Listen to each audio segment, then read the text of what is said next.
Hey, it's your girl Blazing Bree, aka Chef Barbie, aka Be the Killer, aka Muscle Mommy. How are we doing? How are we doing? I'm doing, not gonna lie, low genuinely, high genuinely. I was miserable. Like, down and out, down bad. Like, it was so bad. You wanna know why? It's because I wasn't using my creativity to its fullest capacity. And also, I'm a hypocrite. Ah! Y'all remember how I said like I'm never seeing anyone else ever again, and I give up on music and I give up on everybody. This past weekend has like completely reversed all three of those. So I'm sorry for coming on here and lying on Beyonce's internet.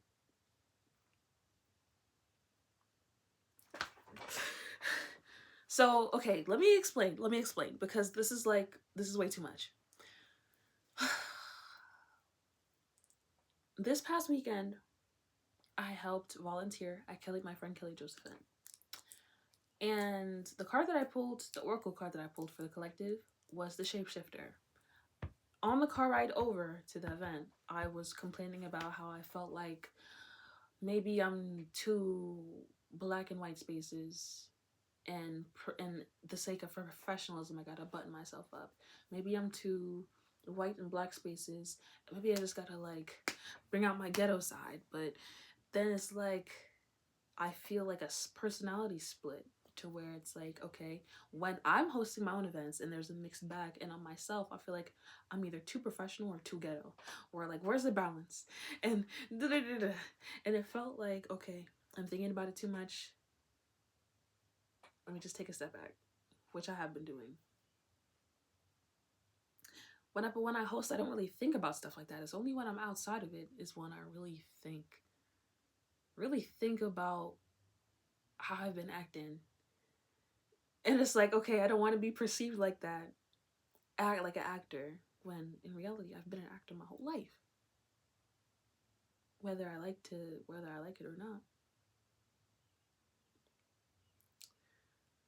So growing up, I have always been that kid that asks questions, uninterested in sermons. Not because I hated church. I loved church, but the part that I prioritized more was the fellowship. And even in choir practice, it was the group, being in a group of people and doing the same thing and loving what they do. That's what made me feel connected to God the most spiritually.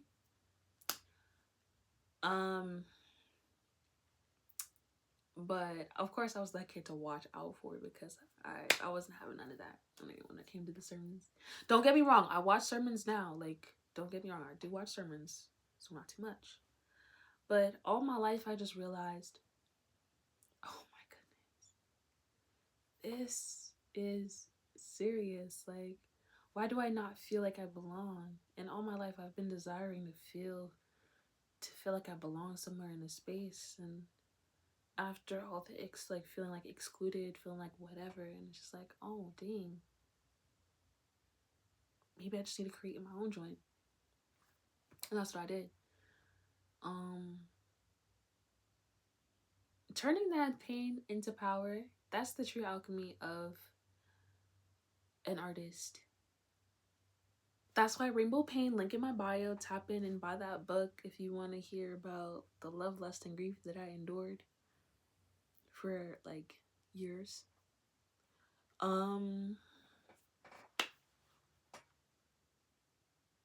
That's the true power of the artist.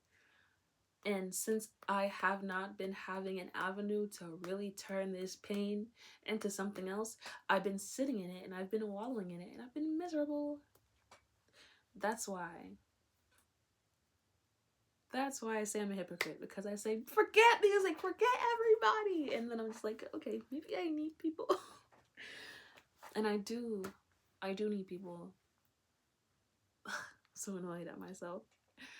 Long story short, I pulled the Siren Oracle card for my personal card. And you can't not answer the call. Of course, sirens have a negative connotation, like leading men to their deaths and whatever, but I think the most important part of a siren is her voice, her ability to use her voice, and which is what I'm doing right now, using my platform to talk about important things. Using my podcast to also talk about certain things. Link in my bio as well on Patreon if you want to tap into that too. Called the Shedelmarie Frequency. Also Shedelmarie Frequency on Spotify if you want to tap into that too.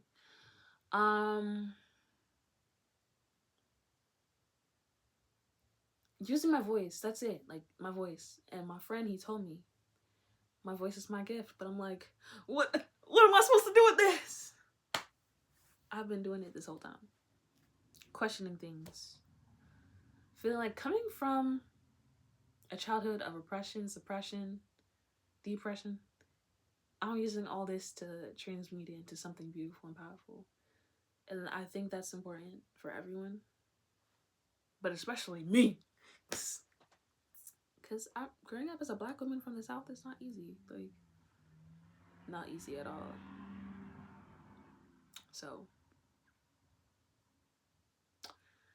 yeah. During the event, the Oracle card that I pulled for the collective, the shapeshifter, and then the personal card for the siren, I read the description for the siren, and it says, like, she calls you and you can't ignore the call. But basically, this is me the whole time on the phone with trying to answer the call, but pretending like I ain't hear nothing. Huh? What did you say? Like, I don't understand. No habla inglés. But I know exactly what's going on, and I need to stop.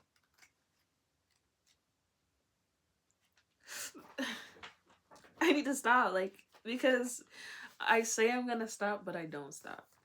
This time I'm actually gonna stop getting in my own way. I wrote something because we wrote something for the, like, when we journaled together for the event that I participated in. And the prompt was basically like, writes about like a childhood story you were obsessed with as a kid. And yeah, that was about it. But my story of choice wasn't childhood, it was more like late teens. Miss Peregrine's Home for Peculiar Children. Because Miss Peregrine was just like this cool chick. And long story short, she had these kids with special abilities, and it was like wartime. I think like Germany or Great Britain, and there was like some bombs involved. That's really all I remember. But I know that the movie didn't do the book justice. But long story short, this is what I wrote. Stream of consciousness. Okay. I remember time as a bomb, as a gift. I traveled through time. I increased my abilities to be formless and foundational. I remember nature as a mother, as a law, stern but guiding, gentle and rigid. I remember time as the aftermath of a bomb, the corrosion, the explosion, the gift of obliteration and reconstruction, the storm before the calm, the war before the peace treaty, the mother before the birth. I am pregnant with ideas and I'm overdue.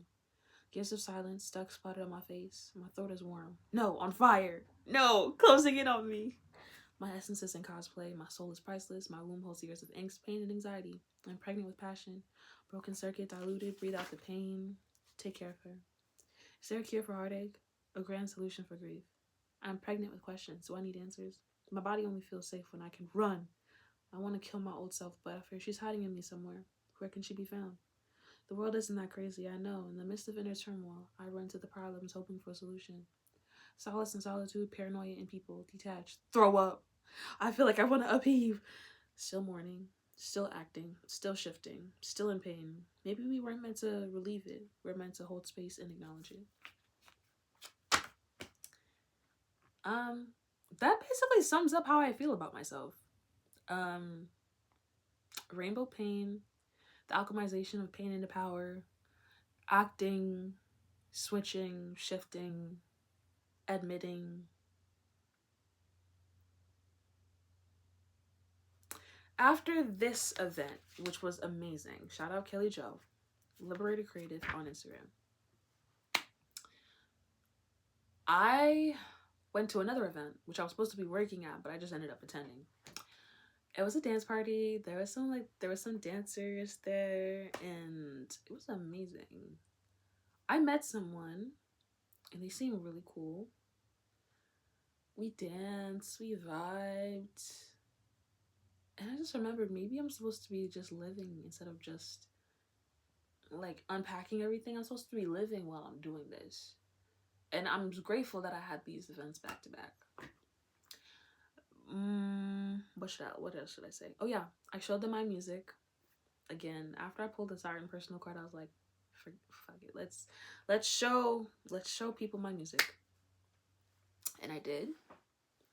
And one of the songs that they listened to, they were like, "Oh, this reminds me of Cleo Sola and Erykah Badu." I'm like, "Say less." W compliment. Another song they were like, it reminds them of SZA. Also W compliment. I love SZA and her lying self. Like I'd be lying too. Yeah, I love her. And I was like, dang. So they asked me, um,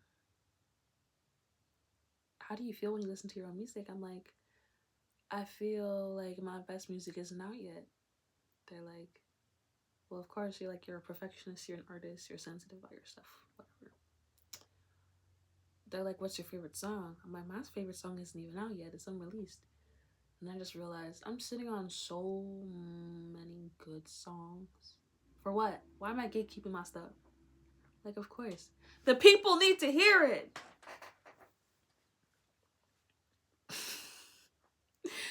Basically, what I'm saying is, even when I was down and out, and I was sad, and I was miserable, and I was depressed, I still found a way to be grateful for the journey where I'm at. And that unlocked doors and opportunities for me to talk to people and minister to people and help people, but also promote myself. So I'm grateful. I'm happy about that. I'm not happy where I am in life right now, only because I know I could be doing more.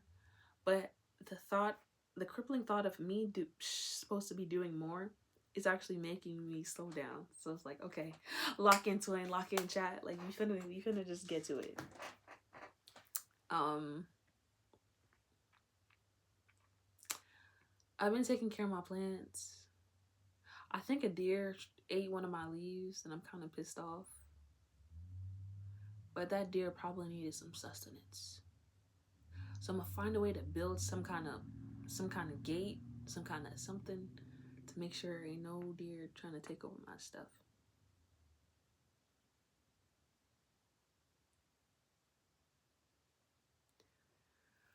Oh my goodness.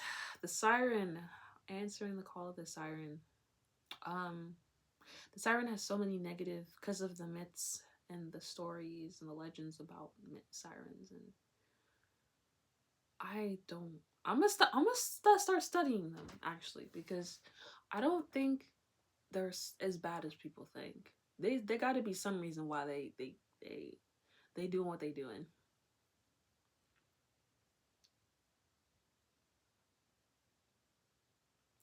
I think, you know what it reminds me of? It reminds me of the episode of Black Mirror. I forgot what it's called. I think it starts with a J, but it has to do with this knight and this woman like adorned in like jewelry, and she was like dressed and pretty and dancing in the water, and then the knight came and like ripped out all of her jewels and like kind of basically left her for dead. And then she starts singing, screaming, and then like brings him to the water and like kills him. But I think that's like a perfect embodiment of like a siren, because like there's got to be a reason, right? I think everyone takes the story, everyone takes the aftermath. They don't take the precursor or the story. Or I think sirens mean more than just leading men to their deaths. I think a siren is the embodiment of using your voice and expressing your power, your sonic power, not only through music, but through resonance, through being outspoken. So that was I'm gonna keep it short today. I'm gonna keep it short and sweet, because I know for a fact that all my links are in my bio. So if you want to tap in with me on Substack and be a keep up with me, I'm going to be posting pictures from the event And I'm going to treat Substack like my blog. So if you want to subscribe to that, you can. Patreon, I do have my podcast episodes on there and as well as Spotify. But the thing is about Patreon, I'm going to start posting some tiered stuff.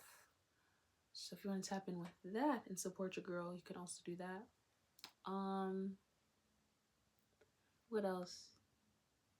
Besides that, we still good.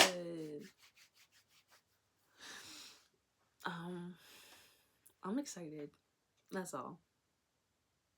I'm filled with excitement and anticipation. And I'm grateful for y'all. Even when I was down and bad and sad and whatever, like, I'm grateful. Because I feel like you don't want to unpack your trauma so much. You just stay in unpacking it and like you feeling it. And you trying to let it go, but I don't forget anything. Trying to forgive, but I never forget nothing. And some things just get me just all over again. But it's alright. We're gonna be alright. I love you if you're watching this. And if you love me, I love you 10 times more. So, thank you for coming to my TED Talk. I love you guys. And remember, answer your calling. Or else either you miss your moment or you'll be miserable. That's all I gotta say. I love y'all. Bye.